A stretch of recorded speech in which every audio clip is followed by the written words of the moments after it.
शरद पवार ने गृह मंत्री अमित शाह को अपने पद की मर्यादा बनाए रखने की नसीहत दी है। दरअसल 12 जनवरी को अमित शाह ने शिरडी में भाजपा के सम्मेलन में कहा था कि महाराष्ट्र में भाजपा की जीत ने 1978 में पवार के द्वारा दी गई यानी शुरू की गई विश्वघात की राजनीति को 20 फीट जमीन के अंदर दफना दिया है।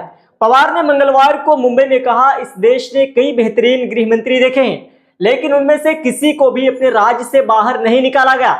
उनका इशारा सोहराबुद्दीन शेख फर्जी मुठभेड़ मामले में 2010 में शाह को 2 साल के लिए गुजरात से बाहर निकाले जाने की ओर था। 2014 में शाह को सभी आरोपों से बरी कर दिया गया था। इंडिया गठबंधन में फूट की चर्चा पर पवार ने कहा, इंडिया गठबंधन में कभी भी स्टेट और लोकल चुनावों को लेकर कोई बात नहीं हुई थी। यह गठबंधन केवल नेशनल लेवल की और लोकसभा चुनाव के लिए है। दरअसल जम्मू कश्मीर के सीएम उमर अब्दुल्ला ने कहा था कि लोकसभा चुनाव के बाद इंडिया गठबंधन का कोई महत्व नहीं है, इसे खत्म कर देना चाहिए। शिवसेना के सांसद संजय रावत ने अब्दुल्ला के बयान का समर्थन करते हुए कांग्रेस को इसके लिए जिम्मेदार बताया था। उन्होंने कहा था कि महाराष्ट्र निकाय चुनाव हम अकेले लड़ेंगे।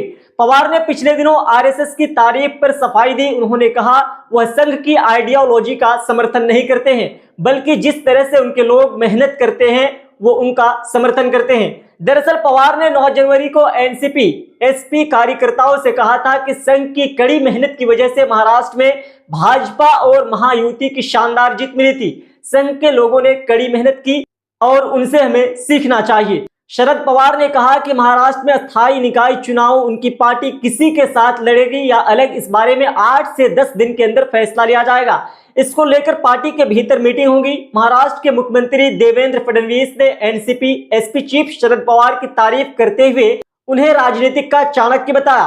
दरअसल पवार ने 9 जनवरी को आरएसएस की तारीफ की थी। उन्होंने कहा था कि आरएसएस की वजह से भाजपा चुनाव जीती, हमें भी उनके जैसे कैडर बनाना होगा।